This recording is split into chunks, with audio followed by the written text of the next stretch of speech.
ఆ బేబీకి ఒక 3 రోజుల నుంచి జ్వరం వస్తుంది, జలుబు దగ్గు ఉందని చెప్పి తీసుకొచ్చారు.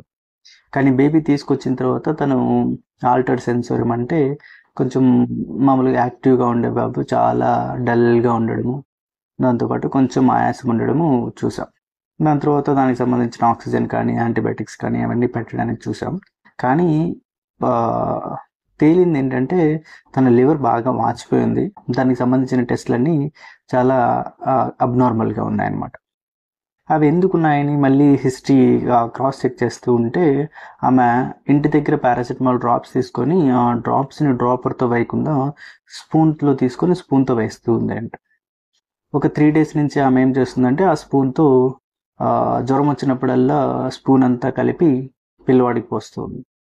పారాసెటమాల్ సిరప్లో ఎంత ఉంటుందో పారాసెటమాల్ డ్రాప్స్లో ఎంత ఉంటుందో డోసేజ్ యొక్క తేడాలు తెలియకపోవడం వల్ల ఆమె అలా చేసింది.